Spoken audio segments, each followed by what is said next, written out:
임기 연연하지 않고 개헌하겠다. 자, 대통령의 최후 진술 키워드를 중심으로 저희들이 한번 준비를 해봤습니다. 먼저 첫 번째 키워드 함께 보시죠.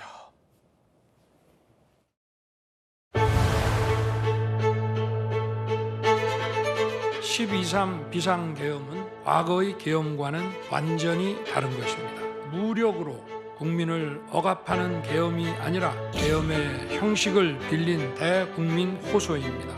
거대 야당은 제가 독재를 하고 집권 연장을 위해 비상계엄을 했다고 주장합니다. 내란죄를 씌우려는 공작 프레임입니다. 병력 투입 시간이 불과 2시간도 안 되는데 2시간짜리 내란이라는 것이 있습니까? 서서히 끓는 솥 안의 개구리처럼 눈앞의 현실을 깨닫지 못한 채 벼랑 끝으로 가고 있는 이 나라의 현실이 보였습니다. 거대 야당은 선동 탄핵, 방탄 탄핵, 이적 탄핵으로 대한민국을 무너뜨리고 있습니다. 지금 우리나라는 제왕적 대통령이 아니라 제왕적 거대 야당의 시대입니다. 대통령과 거대 야당 가운데 어느 쪽이 제왕적 권력을 휘두르며 헌정 질서를 무너뜨리고 있습니까?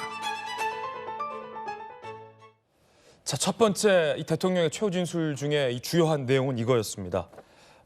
계엄에 대한 성격 규정, 계엄 형식의 대국민 호소였다라면서 권영진 의원님, 그러니까 지금 사실은 뭐 법리적으로 혹은 정치적으로 계엄 선포가 뭐 국무회의 절차를 거쳤냐 안 거쳤냐, 내란이냐 아니냐, 체포를 했냐 아니냐, 이런 것들이 논쟁인데, 대통령이 어제 밝힌 메시지, 주요 메시지 첫 번째는 국헌을 물러냈다는 쪽이, 그리고 제왕적 권력을 휘두른 쪽이 거대 야당이냐 아니면 나였냐 라는 어떤 호소였어요.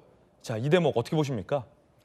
손 대통령께서 계엄에 대해서 국민들이 많이 놀라시고 또 2시간 만에 계엄이 해제되는 걸 보면서 국민들도 왜 저렇게 하셨지라고 의아해 하셨을 거다라는 걸 전제로 하면서, 그래서 다른 계엄하고 이번에 12.3 계엄하고는 다르다. 다른 계엄이 국민들을 억압하고 옥죄고 그리고 그걸 통해서 권력을 쟁취하려고 하는 거였다면은, 이번에 대통령께서 하신 12.3 계엄은 국민들에게 나라의 위기 상황을 알리고 호소하기 위한 그러한 목적의 계엄이었다라고 설명을 하셨고요. 예. 저는 그동안 이번에 대통령의 최후 진술에서 몇 가지 나왔으면 좋겠다라는 요청들이 있었잖아요. 첫 번째는 계엄이 아무리 대통령 입장에서는 합법적으로 정당하게 했다 하더라도 국민들이 불편하고 혼란을 겪은 거에 대해서 사과 좀 했으면 좋겠다. 어제 사과를 하셨고, 그다음에는 만약에 복귀하시게 되면은 이후에 새로운 대한민국의 길을 여는 걸 좀 하고 좀 임기에 연연하지 않았으면 좋겠다. 이런 요구들이 들어갈 거냐 말 거냐가 사실은 좀 논쟁이 되었었는데, 그 부분에 대해서도 어제 하신 부분들은 의미가 있었다고 생각하고요. 그러나 대부분의 시간들, 그러니까 77페이지 중에 제가 세어보니까 한 35페이지를 계엄을 하게 된 배경에 대해서 그렇게 설명을 하시면서, 대통령의 지위에서 대통령의 입장에서 받는 정보를 이렇게 받고 보다 보면은 일반 국민들의 눈에 보이지 않는 나라의 어려움, 혼란, 이런 것이 있다. 그 혼란이란 게 외부의 세력과 국내의 반국가 세력들이 국헌을 오히려 물러나게 하려고 하는 게 있었고, 그리고 야당의 행태에 대해서 그동안도 지적하셨지만 폐악질이라는 표현까지 쓰셨더라고요. 그러니까 대통령이 취임도 하기 전부터 인정하지 않고 탄핵해야 된다고 하고, 그리고 임기 내내 줄탄핵으로 공직자들을 탄핵시킴으로써 국정을 마비시키고 또 예산 폭거를 일으키고, 이런 부분들을 당신께서는 국정마비였다. 대통령으로서 도저히 이것은 국정을 이끌어갈 수 없는 상황이었기 때문에, 그런데 그걸 해결할 수 있는 방법은 국민들에게 이 참상을 호소하고 국민들이 주권자로서 야당의 그 행포를 견제하고 그리고 막아주는 이런 부분들에 계엄을 했다, 이렇게 말씀하시는 게, 이 부분들은 어제 대통령께서 그동안 여러 번 담화를 하셨잖아요. 대통령이 담화할 때보다 점수를 잃었다고 얘기를 했는데, 어제 담화는 국민들과 좀 공감하려고 많이 노력하시고 또 본인의 입장을 그 뭐 헌재 재판관들이 어떻게 받아들이든 간에 그 또 탄핵을 찬성하는 국민의 입장에서도 다른 견해가 있겠지만 대통령의 입장에서는 진솔하게 자기 자신의 말씀을 하셨다 이렇게 읽혀집니다. 예, 정영진 변호사님. 네네. 일단 첫 번째 키워드는 이 계엄 형식을 빌린 대국민 호소였다. 사실은 뭐 대통령을 지지하든 지지하지 않는 분이든 가장 궁금했던 게 왜 이 시점에 계엄을 했을까라는 거잖아요. 그 궁금증이 가장 크잖아요.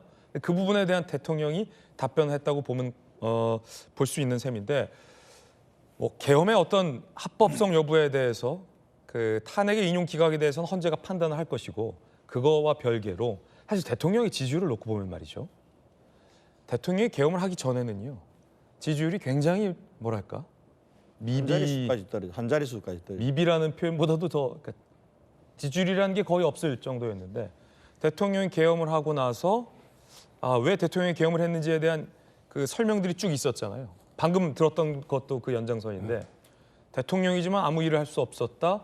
권력을 횡포한 쪽은 내가 아니라 거대 야당이다. 뭐 예를 들어 29번의 탄핵안 발의할지 아니면 뭐 째려봤다고 뭐 국무위원을 탄핵했다는 등등의 내용이 나오면서 사실은 대통령의 지지율과 뭐 그런 것들이 굉장히 계엄 전과는 비교할 수 없을 정도가 됐다. 뭐 이런 측면들 그 부분에 대한 어떤 대통령의 언급인 것 같은데 정 변호사님은 이 대목 어떻게 들으셨어요? 글쎄요, 사실 저는 개인적으로는요 좀 납득하기가 어렵습니다. 계엄이 대국민 호소용이었다 이렇게 말씀을 하셨는데 계엄은 대국민 호소용으로 쓰일 수 있는 그런 건 아니거든요. 법률적으로. 예컨대 파리를 잡는데 거기에다가 소 잡는 칼을 갖다 휘두르면 되겠습니까? 오히려 파리를 잡지도 못하고요. 소 잡는 칼 가지고 이렇게 휘두르다가 본인이 다칠 수도 있는 것이 아닌가 저는 그런 생각이 들고 예. 계엄이라고 하는 거는요. 대국민 호소용으로 쓰이는 게 아니라 중대한 국가 비상사태가 있을 때 발령되는 게 그게 계엄입니다. 그러니까 일반적인 경찰력, 경력으로는 도저히 사회 질서가 유지가 될 수 없다고 했을 때